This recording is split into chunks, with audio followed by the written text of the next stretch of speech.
ಈ ಸ್ಟೋರಿ ಇದೆಯಲ್ಲ, ಇದನ್ನ ಶಿಕ್ಷಣ ಸಚಿವರು ಯಾವುದೇ ಕಾರಣಕ್ಕೂ ಮಿಸ್ ಮಾಡಲೇಬಾರದು, ನೋಡಲೇಬೇಕಾದಂತ ಸ್ಟೋರಿ. ಶತಮಾನ ಕಂಡಿದೆ ಸರ್ಕಾರಿ ಪ್ರಾಥಮಿಕ ಶಾಲೆ, ಆದರೆ ಶಿಥಿಲಗೊಂಡಿದೆ.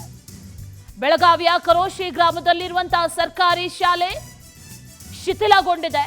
ಮಕ್ಕಳ ಹಾಜರಾತಿ ಇದೆ, ಹಾಜರಾತಿ ಇದ್ರೂ ಕೂಡ ಈ ಶಾಲೆಗೆ ಕಟ್ಟಡದ ಭಾಗ್ಯ ಇಲ್ಲ. ಈ ಸರ್ಕಾರಿ ಶಾಲೆಯಲ್ಲಿ ಮಕ್ಕಳಿಗೆ ತಮ್ಮದೇ ಆದಂತ ಆಟದ ಮೈದಾನ ಇಲ್ಲ. ಬ್ರಿಟಿಷರ ಕಾಲದಲ್ಲಿ ಪ್ರಾರಂಭ ಆದಂತಹ ಸರ್ಕಾರಿ ಶಾಲೆ ಶತಮಾನ ಕಂಡಿದೆ. 1880ರಲ್ಲಿ ಶುರುವಾಗಿರುವಂತಹ ಸರ್ಕಾರಿ ಪ್ರಾಥಮಿಕ ಶಾಲೆ ಇದು.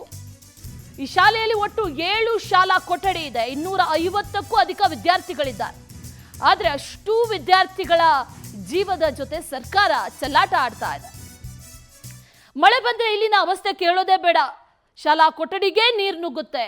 ಅಲ್ಲೇ ಮಕ್ಕಳು ಪಾಠ ಕೇಳುವಂತ ಪರಿಸ್ಥಿತಿಯಲ್ಲಿ ಗಮನಿಸ್ತಾ ಇದ್ದೀವಿ. ಯಾವ ರೀತಿಯಾಗಿ ಎಲ್ಲಾ ಕಡೆಗಳಲ್ಲೂ ಕೂಡ ಬಿರುಕು ಬೀಳ್ತಾ ಇದೆ. 100 ವರ್ಷ ಕಳೆದ್ರೂ ಕೂಡ ಇನ್ನೂ ಕೂಡ ಆ ಶಾಲೆಗೆ ಕಟ್ಟಡ ಭಾಗ್ಯ ಇಲ್ಲ. ಇನ್ನು ಹೊಸದಾಗಿ ಒಂದು ಕಟ್ಟಡವನ್ನ ನಿರ್ಮಾಣ ಮಾಡಬೇಕು ಅನ್ನುವಂತ ನಿಟ್ಟಿನಲ್ಲಿ ಸರ್ಕಾರ ಯಾವುದೇ ಆಸ್ತಿಯನ್ನ ತೋರಿಸ್ತಾ ಇಲ್ಲ. ಜನಪ್ರತಿನಿಧಿಗಳಾಗಿರ್ಬೋದು, ಶಿಕ್ಷಣ ಇಲಾಖೆ ಆಗಿರ್ಬೋದು, ದಿವ್ಯ ನಿರ್ಲಕ್ಷ್ಯವನ್ನ ತೋರ್ತಾ ಇರೋದು ಇಲ್ಲಿ ಕಂಡು ಬರ್ತಾ ಇದೆ. ಆ ವಿಜುವಲ್ಸ್ ಅಲ್ಲೇ ಗಮನಿಸ್ತಾ ಇದೀವಿ ಎಷ್ಟು ಮಟ್ಟಿಗೆ ಬಿರುಕು ಬಿಟ್ಟಿದೆ. ಯಾವುದೇ ಸಂದರ್ಭದಲ್ಲಾದರೂ ಈ ಶಾಲಾ ಕಟ್ಟಡ ಬಿದ್ದು ಹೋಗುವಂತ ಆತಂಕವನ್ನ ಎದುರಿಸ್ತಾ ಇದೆ. ಅದೇ ಆತಂಕದಲ್ಲಿ ಪ್ರತಿದಿನ ಅಷ್ಟು ಮಕ್ಕಳು, 250 ಜನ ಮಕ್ಕಳಿದ್ದಾರೆ. 250 ಮಕ್ಕಳು ಕೂಡ ಅದೇ ಆತಂಕದಲ್ಲಿ ಬದುಕ್ತಾ ಇದ್ದಾರೆ. ಯಾವಾಗ ಶಾಲಾ ಕಟ್ಟಡ ಬಿದ್ದೋಗುತ್ತೋ ಅನ್ನುವಂಥ ರೀತಿಯಲ್ಲಿ ಅಲ್ಲಿ ಗಮನಿಸ್ತಾ ಇದ್ದೀವಿ. ಶಾಲೆಯ ಮೇಲ್ಚಾವಡಿ, ಶಾಲೆಯ ಹೆಂಚಿದೆಯಲ್ಲ, ಅದು ಕೂಡ ಹಾರು ಹೋಗಿದೆ. ಅದನ್ನ ಹಾಕ್ಸೋವಷ್ಟು ಕೂಡ ಪರಿಜ್ಞಾನ ಈ ಶಿಕ್ಷಣ ಇಲಾಖೆಗೆ ಇಲ್ಲ. ಅದ್ರ ಮೇಲೆ ಯಾವ ರೀತಿಯಾಗಿದೆ ಕಟ್ಟಡ ಅನ್ನೋದನ್ನ ಕೂಡ ಗಮನಿಸ್ತಾ ಇದ್ವಿ. ಎಲ್ಲಾ ಕಡೆಗಳಲ್ಲಿ ತೇಪೆ ಹಾಕಿರುವಂತಹ ಗೋಡೆಗಳು, ಬೆರುಕು ಬಿಟ್ಟಿರುವಂತಹ ಗೋಡೆಗಳು, ಅದರಲ್ಲೇ ಪಾಠ ಕೇಳುವಂತ ಪರಿಸ್ಥಿತಿ. ಅದಷ್ಟೇನಾ ಅಂತಂದ್ರೆ ಆ ಮಕ್ಕಳಿಗೆ ಆಟದ ಮೈದಾನ ಕೂಡ ಇಲ್ಲ. ಒಂದು ಶಾಲೆ ಅಂತಂದ್ರೆ ಇಂತಿಷ್ಟೇ ಆಟದ ಮೈದಾನಗಳು ಇರಬೇಕು ಅನ್ನುವಂಥ ನಿಟ್ಟಿನಲ್ಲೂ ಕೂಡ ಈಗಾಗಲೇ ಕ್ರಮ ಇದೆ. ಆದರೆ ಅಂತ ಯಾವ ಸೂಚನೆ, ಯಾವ ಕ್ರಮಗಳನ್ನು ಕೂಡ ಇಲ್ಲಿ ಪಾಲನೆ ಆಗಲಿಲ್ಲ ಅನ್ನುವಂಥ ವಿಚಾರ ಗೊತ್ತಾಗ್ತಾ ಇದೆ. ಮಕ್ಕಳ ಹಾಜರಾತಿ ಇದೆ, 250 ಮಕ್ಕಳಿದ್ದಾರೆ, 7 ಕೊಠಡಿಗಳಿದೆ. ಅಷ್ಟಿದ್ರೂ ಕೂಡ ಸರ್ಕಾರ ಮಾತ್ರ ಈ ಸರ್ಕಾರಿ ಶಾಲೆಯನ್ನು ದುರಸ್ತಿಗೊಳಿಸಬೇಕು ಅಥವಾ ಒಂದು ಹೊಸ ಕಟ್ಟಡ ನಿರ್ಮಾಣ ಮಾಡಬೇಕು ಅನ್ನುವಂಥ ಗೋಜಿಗೆ ಹೋದಂತೆ ಕಾಣಿಸ್ತಾ ಇಲ್ಲ. ಸ್ಕೂಲ್ ರೀ 1880ರಾಗ ಸ್ಟಾರ್ಟ್ ಆದ ಸ್ಕೂಲ್ ಸರ್. ಅದು ಬ್ರಿಟಿಷರ ಆಳ್ವಿಕೆಯಲ್ಲಿ ಸ್ಟಾರ್ಟ್ ಆದ ಸ್ಕೂಲ. ಈಗ ಶತಮಾನ ಕಂಡಂದ್ರೆ 140-45 ವರ್ಷ ಆಗಿತ್ತು ಸರ್ ಸ್ಕೂಲ್. ನಾನು ಈ ಸ್ಕೂಲ್ನ ಮಾಜಿ ವಿದ್ಯಾರ್ಥಿ ಸರ್. ಈ ಶಾಲೆಯಲ್ಲಿ ಕಲಿತಾರಂಥ ಹಲವಾರು ವಿದ್ಯಾರ್ಥಿಗಳ ಎಲ್ಲ ದೊಡ್ಡ ದೊಡ್ಡ ಪೋಸ್ಟ್ ಹೋಗಿದ್ದಾರೆ. ಟೀಚರ್ಸ್ ಆಗಿದ್ದಾರೆ, SD FD ಆಗಿದ್ದಾರೆ, DC ಗಳಾಗಿದ್ದಾರೆ, PSI ಆಗಿದ್ದಾರೆ, DYSP ಗಳಾಗಿದ್ದಾರೆ, ಆರ್ಮಿ ಸೇರಿ ದೇಶದಲ್ಲಿ ಸೇವೆ ಸಲ್ಲಿಸಿದ್ದಾರೆ.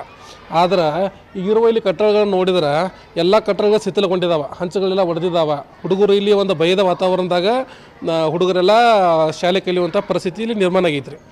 ಅದಕ್ಕಾಗಿ ಏನಾಗೈತಿ, ಈಗಾಗಲೇ ನಾವು ಸ್ಥಳೀಯ ಶಾಸಕರಿಗೆ ಮನವಿ ಮಾಡ್ಕೊಂಡಿವ್ರಿ. ನಾವು ಸ್ಥಳೀಯ ಶಾಸಕರು ಒಂದು ದುರುದ್ದೇಶಪೂರ್ವಕವಾಗಿನ ದುರುದ್ದೇಶಪೂರ್ವಕವಾಗಿನ ಈ ಕರೋಶಿ ಗ್ರಾಮದ ಸರ್ಕಾರಿ ಶಾಲೆಗೆ ಅನುದಾನ ಮಂಜೂರು ಮಾಡ್ಸಕ್ಕೆ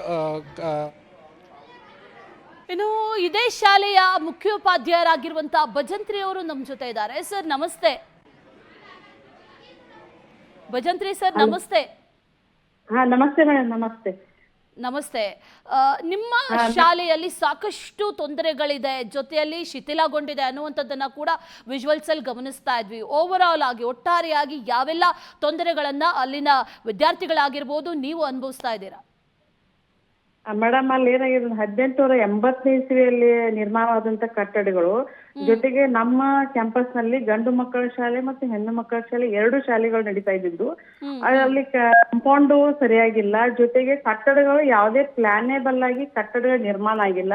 ಎಲ್ಲೆಲ್ಲಿ ಖಾಲಿ ಜಾಗ ಇದೆ ಅಲ್ಲಿ ಕಟ್ಟಡ ನಿರ್ಮಾಣ ಮಾಡಿರೋದ್ರಿಂದ ಮಕ್ಕಳಿಗೆ ಸಫಿಷಿಯಂಟ್ ಆಗಿ ಆಟದ ಗ್ರೌಂಡ್ ಇಲ್ಲೇ ಇಲ್ಲ.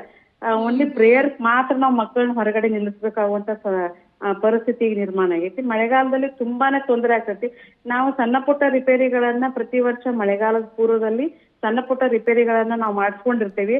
ಆದ್ರೆ ದೊಡ್ಡ ಪ್ರಮಾಣದ ರಿಪೇರಿ ಕಾರ್ಯ ಇರುವುದರಿಂದ ನಮಗೆ ಇಲಾಖೆ ನೀಡುವಂತ ಅನುದಾನ ಸಾಕಷ್ಟು ಪ್ರಮಾಣದಲ್ಲಿ ಇರುವುದಿಲ್ಲ.